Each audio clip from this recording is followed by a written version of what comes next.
Yes, hello, good morning guys. Welcome back again sa my YouTube channel. So, nakikita naman siguro mag-unboxing na naman tayo, no? Kasi meron tayong binili sa Shopee na i-vlog natin for today. So, ito ay frame na mababasagin. So, para sa mga flowers dito, sa mga bouquet.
So yan guys, yung napili natin is color black and then yung color brown kasi maganda tingnan, parang pang vintage, no?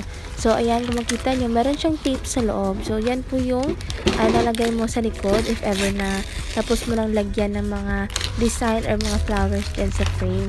So abot-abot kayan talaga kasi yung binayaran ko sa dalawa, kasali ng shipping is 559.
So, ayun nga, ito na yung flowers na ilalagay natin sa frame. So, thank you pala sa nagbigay nito. So, shout out sa'yo, no? So, ayan, bon-bon ko siyang binibigay niyan. So, hindi ko tinatapon, tinatago ko talaga siya.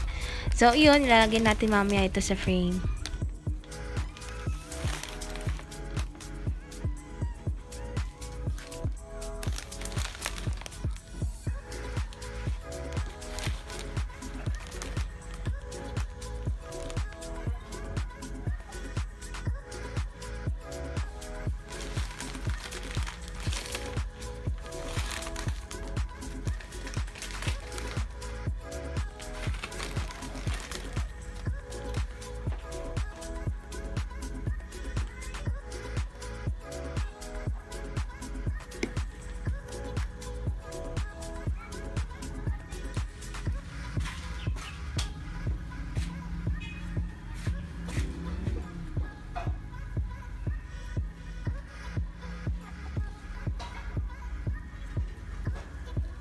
So, yan, first thing is, kailangan natin ng dried flower. So, yan nga, kailangan natin siya gubitin kasi nga, napaka small size ng frame natin. So, yan, pumili ka lang ng anong gusto mong flower na ilalagay dyan. So, depende siya if paano mo siya i-design. Kasi kahit hindi naman talaga siya naka-terno-terno lahat, at the same time, maganda din niya naman yung output niya. So, vintage na vintage, ayos na ayos pang decorate sa kwarto or sa sala ninyo.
So, ayun nga guys, ito na yung finished product natin. So, sana may natutunan kayo dito sa ating vlog. And don't forget to like and subscribe to my YouTube channel.